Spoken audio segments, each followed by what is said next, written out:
Greetings and welcome to Infodome, where we curate facts about a wide selection of topics for you to feed your curiosity. In this series, we are travelling across the cosmos to give you facts about the solar system.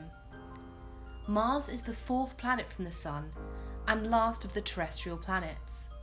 It was thought this planet had the right recipe for life and has captured humanity's imagination like no other. Let's journey further away from the Sun now to our other neighbour, Mars.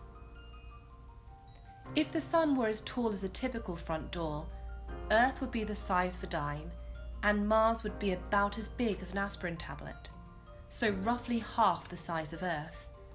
Mars is known as the red planet because iron minerals in the Martian soil oxidize, or rust, causing the soil and atmosphere to look red. The planet is named after Mars, the Roman god of war. It was also known to the ancient Greeks as Ares, their god of war. This is thought to be because of the blood-red colour of the planet. It isn't red because it's bloody, it's red because it's rusty.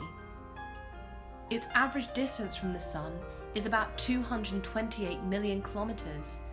This would take us around 7 months, which is a bit longer than astronauts currently stay on the International Space Station. Mars was always seen as a prime destination for humanity. It doesn't have a thick cloud of acid rain like Venus, or track too close to the Sun like Mercury. It is, however, a little cold.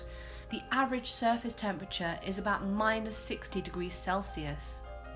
It was only until we sent probes in the 60s and 70s that we didn't see the paradise we first thought, but a barren, lifeless world.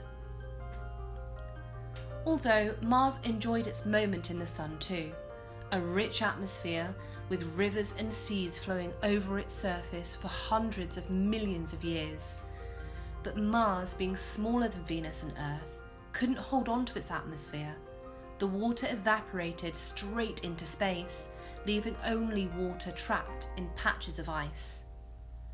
There is a crater on Mars called Hellas Basin, which is so deep you could put Everest on the floor and the summit would not reach the rim. One day on Mars takes a little over 24 hours. Mars makes a complete orbit around the Sun, so a year in Martian time, in 687 Earth days, so almost twice as long as the Earth. Mars has seasons like Earth, but they last twice as long. This is because Mars is tilted on its axis, about 25 degrees, which is similar to the axial tilt of the Earth, which is 23.4 degrees. Mars is a rocky planet. Its solid surface has been altered by volcanoes, impacts, winds, crustal movement, and chemical reactions. The tallest mountain known in the solar system is on Mars. Olympus Mons is 21 kilometers high and 600 kilometers in diameter. Scientists have found a lot of recent evidence of volcanic lava, which suggests Olympus Mons may still be active.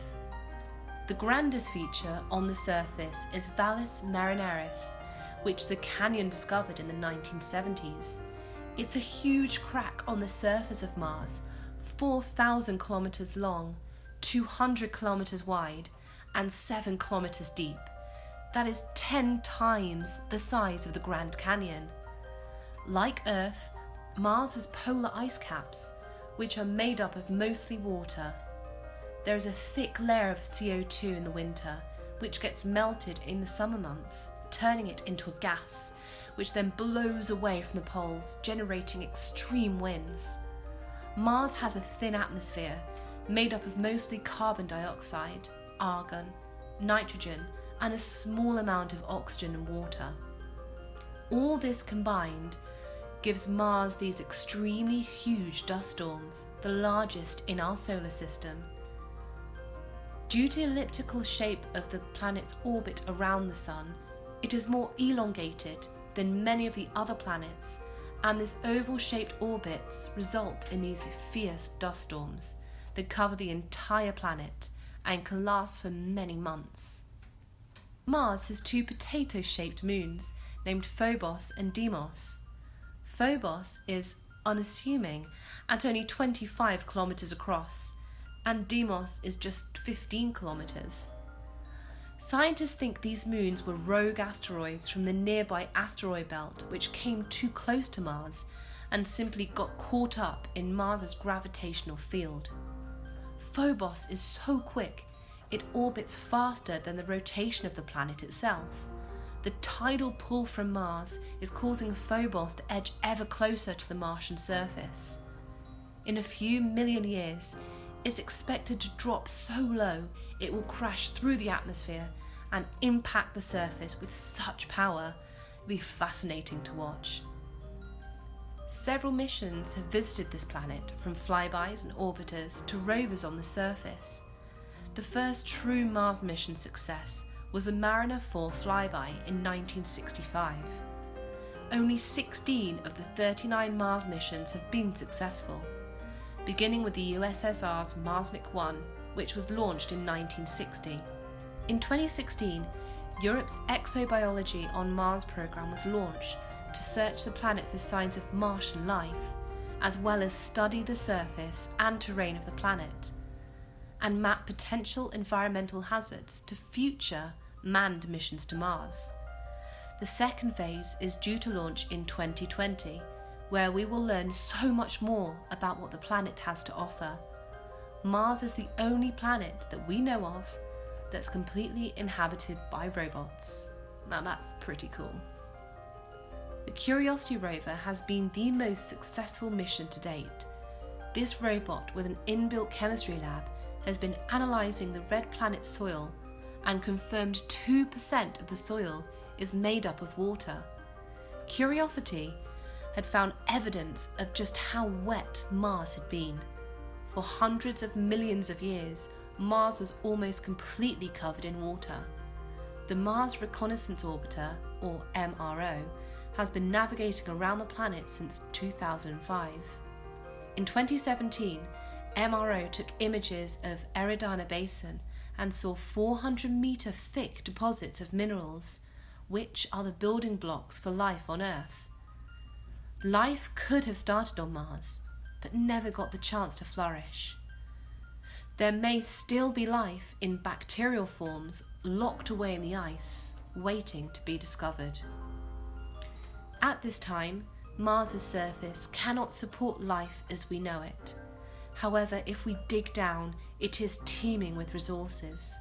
There are vast quantities of frozen water below the surface, and minerals such as iron, nitrogen, carbon, oxygen, some of the resources needed to support a new civilization, or Martians.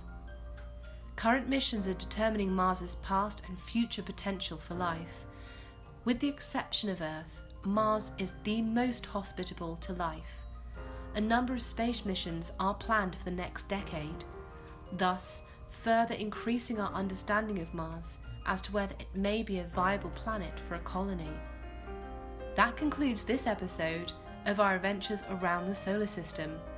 Keep looking up at Mars, as you never know, some of your fellow humans might be looking down at you sooner than you think.